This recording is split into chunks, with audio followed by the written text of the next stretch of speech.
Promotional consideration paid for by the following.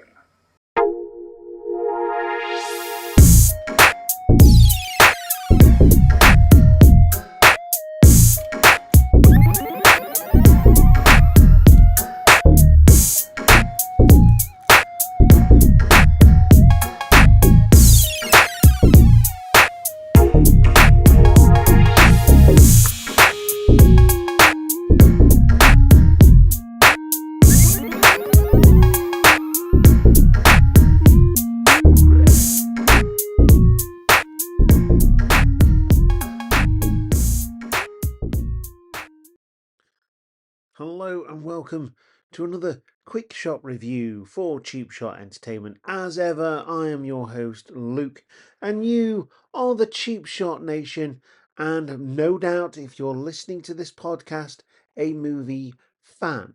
Well, I've got something really good for you this week.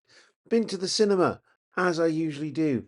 Been to see Abigail, a story of a 12-year-old girl that gets kidnapped by a gang of criminals, dum-dum criminals, I suppose you could call them, who find a secret about the girl, find out this secret after everything's gone down. So they expect to hold the girl for ransom for the rich dad. They find out who they think is the dad is like a gangster or whatever, and they're all like, "No, not doing this." And yeah, plot twist. If you've seen the trailer, you'll probably know what the plot twist is. Even the movie poster, if you're watching this on YouTube, gives away a little bit of what this could be.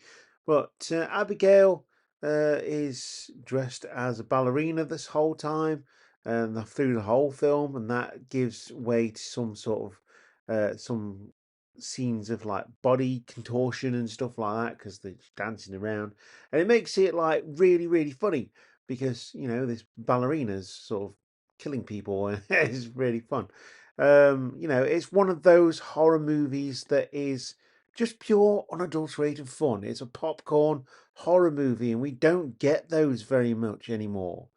But the last couple of horror films that I could say were horror films have been really good. They've been really good with practical effects and sort of hiding CGI. Imaginary is not included in that, and in fact, I wish Imaginary was Imaginary and it never got released because it's awful. However, the films that I've seen since that, um, Immaculate was the first one, followed by The First Omen, then followed by Abigail, have all got really good scenes of body horror. Obviously, Immaculate and The First Omen explore the themes of the female body being a vessel, etc., etc. However, Abigail is just pure fun. It's horror on a different level, and sometimes you need these things. It's like Jason X. It's ridiculous, but it's fun. However, this is really well made. The settings are really good. The acting is really good. Shout out to Alicia Weir of me know her from Matilda, doing the singing and the dancing and stuff like that. She's really good, and she's coming of age as a young actress, and she's going to get a lot of parts in the future because she is very good with her expression and the way she delivers lines. And we've now seen that she can be a goody two shoes in Matilda. She can also say the swears in Wicked Little Letters, and now she can play horror movie characters in Abigail. That's a good range of movement here. The film's directed by Matt Bettinelli Olpin and Tyler Gillett. It's written by Stephen Shields and Guy Busick.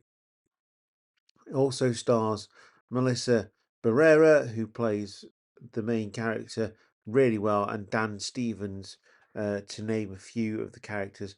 And the best part about this film is that there's only about 8 characters that you have to worry about, because the cast is kept to a minimum, and that is good because ultimately you've got the antagonists and you've got the protagonist, um, where the protagonist is on their own, who flip side happens to be a vampire. So you're like, hold on a second, should I be rooting for this girl? Hell yeah! The bad guys have kidnapped her. Why not have some fun with it? One of the telltale lines of this is, what can I say? I like to play with my food, and yes, she certainly does. But the very idea of a ballerina vampire is just awesome. Um, so after a group of criminals kidnap the ballerina daughter of a powerful underworld figure, they retreat to an isolated mansion, unaware that they are locked inside with no normal little girl. And having just given you the basic plot, you know what that means. So it also stars Catherine Newton of Lisa Frankenstein most recently. Also a very good film. William Collette, Kevin Durand playing Peter. That's the dum-dum sort of musclehead. Angus Cloud, who plays Dean, who unfortunately passed away last year at the tender age of around 24. And Giancarlo Esposito playing Lambert, with Matthew Good playing the father. So we've got less than 10 people in this film for relevant characters, and it's just really, really good. Really good. They've got to survive the night. It's Team Radio Silence who established themselves with their work in VHS with the VHS franchise. Ready or Not, great film. I think that was the first film we reviewed on Cheap Shot Entertainment, or now Quick Shot Reviews. And it's just really, really good. I can't say how much, if you are a horror fan or not, this is just a really, really fun movie. I was just so taken by it from start to finish, from the very beginning to the very end. It's an absolute nightmare scenario of babysitting in a big mansion with a vampire. It's great, absolutely fantastic. I really enjoyed their other work as well as Scream 5, 6. Looking forward to Scream 7. Didn't think they could do the same job as 1 to 4, but it still continues. You've got Melissa Barrera and Catherine Newton, who really stood out in this film, do a wonderful job. In fact, all the characters do, because they're allowed to be fleshed out, because there's not too many people in this film.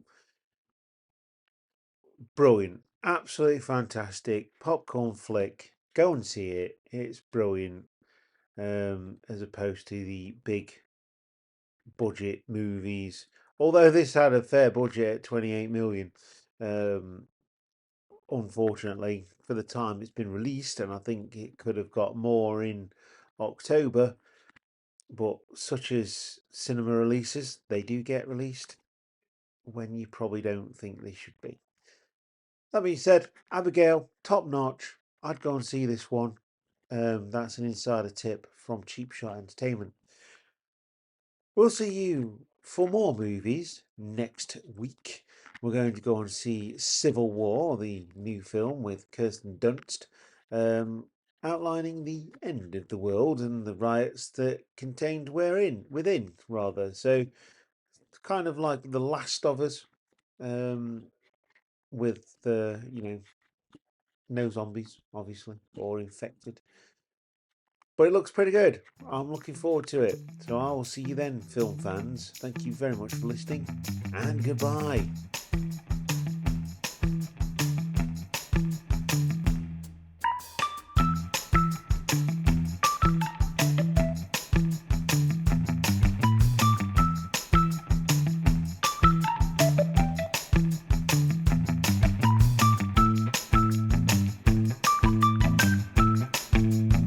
Hiya!